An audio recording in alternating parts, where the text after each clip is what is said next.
This evening.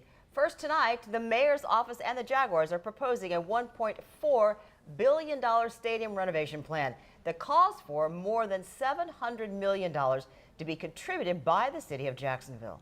And we have team coverage for you tonight. Our Andrew Badillo is on your side as the first of several community huddles kicks off tonight. But first, Rich Donnelly is live outside Everbank Stadium with some details on how the stadium will be paid for and why the Jags say the new plan will save the city money. Rich?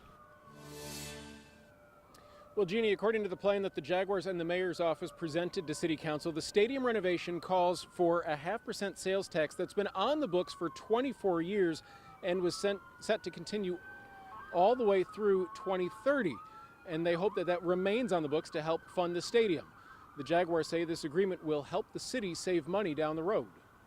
I have to tell you, through this whole process, it's very clear to me that the Jaguars have a great love for this city. That was Jacksonville Mayor Donna Deegan after she and the Jaguars presented their plan to renovate Everbank Stadium. The main source of the city's funding portion calls for the use of a 0.5% sales tax that's been on the books for the Better Jacksonville plan to remain in place through 2030, when it was scheduled to expire. That money should help the city fund its $625 million of the stadium renovation, which is equal to the Jaguars portion.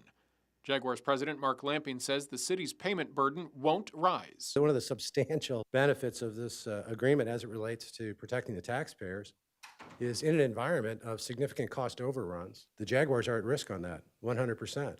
Lamping says that under the current lease, it costs $20 million for stadium maintenance and utilities, of which the city pays more than 2/3 of the bill. However, under the new agreement, the city would only pay for slightly more than 15% of maintenance and utility costs, while more than 25% of those costs will come from NFL surcharges and non-NFL events like the Luke Combs concert. We also have to give those promoters and the touring companies that have bought those tours the confidence that people will show up for those concerts and pay the prices that they're paying in other markets. Another benefit to the city would be a reduction in game day operating costs by nearly $6 million. But those reduced costs hinge on whether City Council approves the deal. City Council member Rory Diamond isn't ready to rubber stamp the agreement. This is what it costs, right? There are trade-offs. We want to do all these things in Jacksonville. They want brand new parks. They want all this other stuff. You can't just have everything that you want on the list. You have to make some decisions.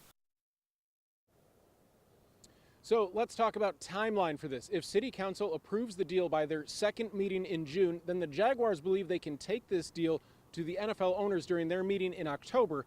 And if 75% of NFL owners approve the deal, then construction could begin on the Stadium of the Future in February.